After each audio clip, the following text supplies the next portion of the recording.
बिस्मिल्लाहिर्रहमानिर्रहीम। आज हमने वीडियो के साथ आपके साथ मौजूद हैं। आज का हमारा टॉपिक है रियलाइजेशन कॉन्सेप्ट, जिसका दूसरा नाम है रेवेन्यू रिकॉग्निशन कॉन्सेप्ट। ठीक है, पहले मैं इसकी डेफिनेशन आपको समझाऊंगा, फिर एक एग्जांपल से आपको इसको समझाने की कोशिश करूंगा। सो आपने इसको इंतहाई ध्यान के साथ सुनना है। चलते हैं अपने टॉपिक की तरफ। रियलाइजेशन कॉन्सेप्ट या revenue recognition concept. The revenue for a business transaction should be included in the accounting records only when it is realized। ये हमें ये बताता है कि जो हमारा रेवेन्यू होगा ना, वो बिज़नेस ट्रांजैक्शन में तभी हम रिकॉर्ड करेंगे जब वो रियलाइज़ हो जाए। वो रियलाइज़ कब होगा?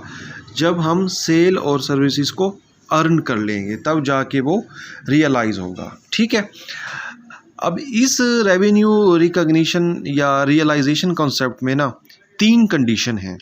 ये 3 कंडीशन फुलफ़िल होगी तब जाके हम रेवेन्यू को रिकॉर्ड करेंगे। पहली जो इसकी कंडीशन है वो है लीगल ऑब्लिगेशन, दूसरी है रिस्क एंड रिवार्ड ट्रांसफ़र, तीसरी है product actually sell. One by one करके मैं आपको इसको समझाऊंगा कि लीगल ऑब्लिगेशन क्या है। लीगल ऑब्लिगेशन में हमें ये बताया जाता है कि जो उसका लीगल टाइटल है ना, वो ट्रांसफ़र हो जाए फ्रॉम सेलर टू बायर।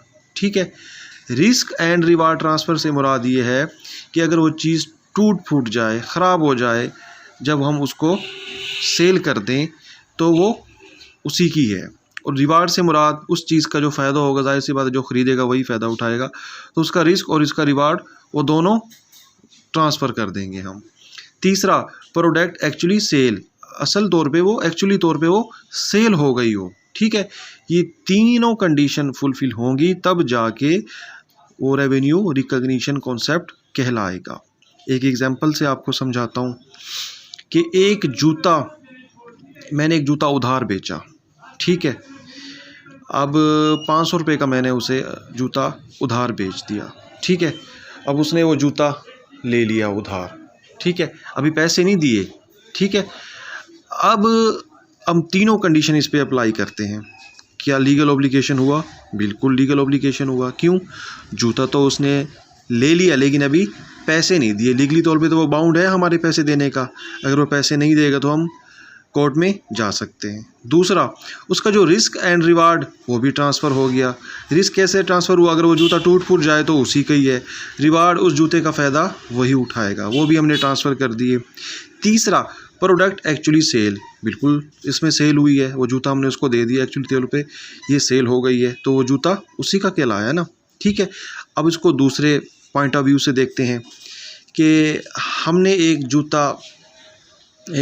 जूते की मिसाल ले लेते कि हमें एक आर्डर मिला 500 बैग बनाने का। ठीक है, तो अभी हमने वो आर्डर की प्रोडक्शन की नहीं है, उसने हमें पैसे पहले ही दे दिए 9000। ठीक है, अब क्या हम वो 9000 हमारा रियलाइजेशन कॉन्सेप्ट कहलाएगा? अब वो 3 कंडीशन हम उसमें देख लेते हैं, क्या वो उस पर पूरा उतरता है। पहली जो कंडीशन है वो है लीगल ऑब्लिगेशन। लीगल ऑब्लिगेशन क्या हुआ? क्या वो उसने हमें पैसे दे दिए लेकिन हमने अभी माल तो नहीं बनाया ना, हम माल देंगे तब जाके वो लीगली तौर पे ऑब्लिगेट होगा ना। उसने तो पहले ही हमें पैसे दे दिए।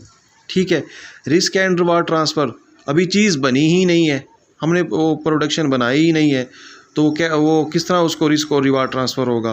प्रोडक्ट एक्चुअली सेल, प्रोडक्ट अभी बनी ही नहीं है तो सेल कैसे होगी? तो ये हमारा रेवेन्यू रियलाइजेशन कॉन्सेप्ट नहीं कहलाया। ठीक है, मुझे उम्मीद है रियलाइजेशन कॉन्सेप्ट आपका क्लियर हो गया होगा। अगर आपका कोई भी क्वेश्चन हो तो कमेंट सेक्शन में मुझे कमेंट्स करें, मेरी इस वीडियो को लाइक करें और मेरे चैनल को सब्सक्राइब करना मत भूलें।